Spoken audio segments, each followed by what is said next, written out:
अंतिम चरण के दिन मोदी होंगे साधना लीन।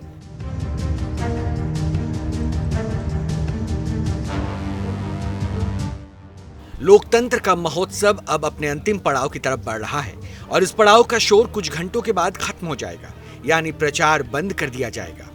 इसलिए ज्यादातर दलों के दिग्गज नेता इस खाली समय का उपयोग या तो परिवार के साथ समय बिताकर करेंगे या फिर अंतिम दौर के मतदान और मतगणना के मैनेजमेंट में लग जाएंगे। लेकिन इन सब से अलग प्रधानमंत्री मोदी अपनी बनाई परंपरा के अनुसार समय का सदुपयोग अध्यात्म के लिए करेंगे।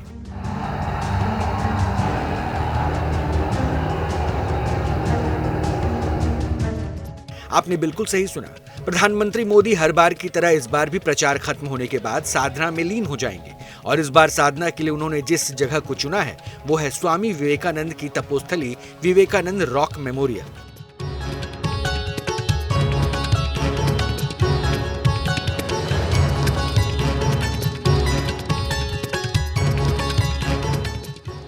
इस बार पीएम समुद्र के बीच इसी विवेकानंद रॉक मेमोरियल में साधना लीन होंगे, उसी जगह पर जहां स्वामी विवेकानंद ने साधना की थी। इस जगह की विशेषता और पीएम मोदी का पूरा कार्यक्रम भी हम आपको बताएंगे, लेकिन इससे पहले पीएम मोदी की बनाई परंपरा को जान लीजिए। प्रधानमंत्री मोदी धुआंधार चुनाव प्रचार करने के बाद सबसे दूरी बना लेते हैं। 1-2 दिनों के लिए पीएम मोदी अध्यात्म के लिए समय देते हैं। सबसे विरक्त होकर मोदी एकांत में साधना लीन हो जाते हैं और इस साधना के समय में ध्यानमग्न आत्मचिंतन करते हैं।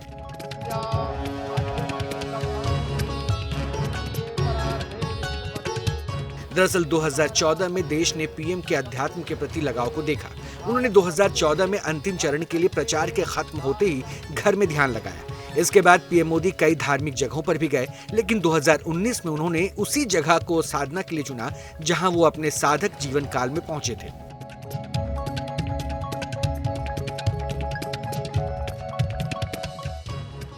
ये जगह थी केदारनाथ धाम।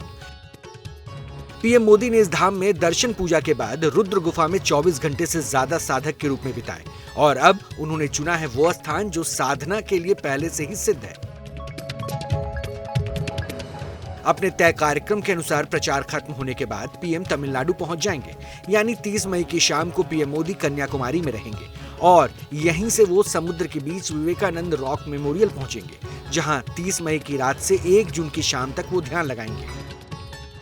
अब प्रश्न ये है कि क्या मोदी प्रधानमंत्री के प्रोटोकॉल वाले मिथक को तोड़ रहे हैं या फिर यही वो समय है जिसे वो अपने लिए इस्तेमाल करते हैं? इन प्रश्नों के उत्तर का अनुमान आप लगाइएगा, लेकिन आपकी मदद के लिए कुछ तथ्य हम आपको बताते हैं। पहला तथ्य है पीएम मोदी का अध्यात्म के प्रति आकर्षण और उन्हें समुद्र के बीच ही नहीं, समुद्र के तल तक आकर्षित करता है। ये तस्वीरें इसी वर्ष की है जब प्रधानमंत्री मोदी भगवान कृष्ण की बसाई नगरी द्वारका पहुंचे थे और समुद्र के नीचे समाये इस नगरी के साक्षात दर्शन करने वो समुद्र तल में पहुंच गए।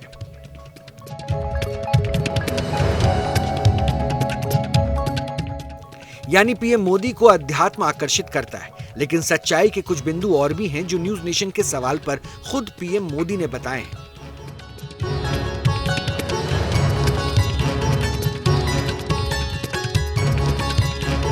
हमारा प्रधानमंत्री डिस्कवरी चैनल के मैन वर्सेस वाइल्ड में चला जाता है। बेयर ग्रिल्स के साथ वो टास्क कर रहा है जो हम सोच नहीं सकते। हमारा प्रधानमंत्री भेड़ द्वारिका में समुद्र तल के नीचे बैठ जाता है। हमें लगता है ट्रीटेड शॉट होंगे, एक प्रधानमंत्री वहां बैठ करके, एक प्रधानमंत्री, हमारा प्रधानमंत्री केदारनाथ की भीषण ठंड में आराम से साधना कर रहा है। ये रूप हमने कभी पहले देखा नहीं। तो क्या आपका जो दुरूह परिस्थितियों में, विपरीत परिस्थितियों, चुनौतियों में अस्तित्व बनाए रखने की जो आपकी एक शक्ति, आपका एक स्वभाव है, ये उसका परिणाम है? और ये कैसे होता है? ऐसा है कि हमने कई वर्षों से ये यानी प्रधानमंत्री मतलब ये ऐसा होगा फ्रेम में फिट किया हुआ है। उसके बाद कुछ भी है तो हमको लगा है ऐसा। अब हर प्रधानमंत्री की अपनी एक दुनिया रही है। ऐसे भी प्रधानमंत्री रहे हैं कि जो नेवी के शिप लेकर के फैमिली टूर पे चले जाते थे। ऐसे भी प्रधानमंत्री देखे।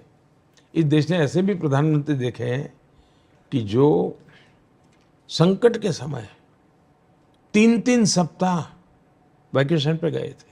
3 सप्ताह वैकेशन पे, संकट के समय। मैं कभी ये बाहर आएगा, आप रिसर्च करोगे तो मिल जाएगा। तो एक तो देश ने वैरायटीज ऑफ प्राइम मिनिस्टर देखे हैं और हर प्रधानमंत्री की एक वैरायटी भी रही है। जहां तक मेरा सवाल है, मेरा अपना एक अलग बैकग्राउंड है। जो परंपरागत जो पॉलिटिकल दुनिया है, मैं उस ब्रीड का नहीं रहा। मैं एक बहुत सामान्य परिवार से निकला और जीवन में कुछ खोजने की एक बहुत बड़ी ख्वाहिश अभी भी है। बहुत छोटी आयु में घर छोड़ दिया, तो कुछ न कुछ खोजना, ढूंढना, पाना, ये मेरा बहुत लंबे समय दुनिया के लिए नया लग रहा है। मैं आदि कैलाश चला जाऊं, या मैं कैलाश मानसरोवर चला जाऊं, या मैं केदारनाथ चला जाऊं, या अमरनाथ चला जाऊं, ये मेरे जीवन में है। और आप अगर कई ट्राइबल इलाके में जाएंगे तो आपको ऐसे कई परिवार मिलेंगे जो बताएंगे कि ये पेड़ के नीचे मोदी जी सोते थे, उस नदी में खुद नहाने के लिए चले जाते थे, और बोले फिर हमारे घर में जो भी पड़ा रहता था खा करके चले जाते थे। ऐसे कई लोग मिलेंगे आपको। तो मेरा जीवन ऐसा रहा है। जहां तक अब यहाँ क्या लोगों की नजर और कैमरा रहता है, पता नहीं, इसलिए लोगों को पता चलता है। इसलिए मैं तो ऐसे ही रहा। और मैं हिंदुस्तान में बहुत मैंने भ्रमण किया है। मेरा यहाँ की मिट्टी के प्रति मेरा अगाध प्यार है, पागलपन है।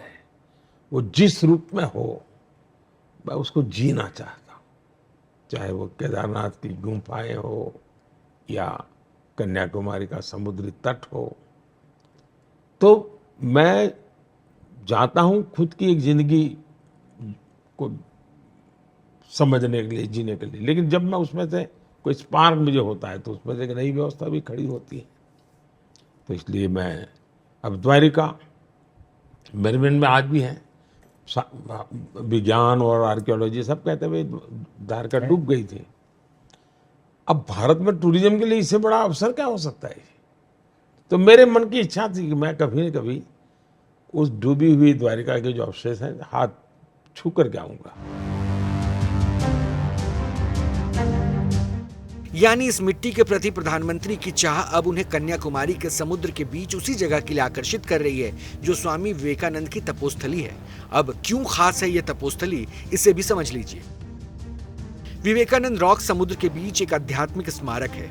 यह स्मारक जमीन के तल से करीब 500 मीटर समुद्र के अंदर 2 चट्टानों पर बना है। इस स्मारक को बनाने में आरएसएस के पूर्व सर कार्यवाहक एकनाथ रांडे ने भूमिका निभाई थी। 2 सितंबर 1970 को इसी स्मारक का उद्घाटन तत्कालीन राष्ट्रपति वीवी गिरि ने किया था और यही विवेकानंद रॉक कई दशकों से अध्यात्म का केंद्र बनी हुई है।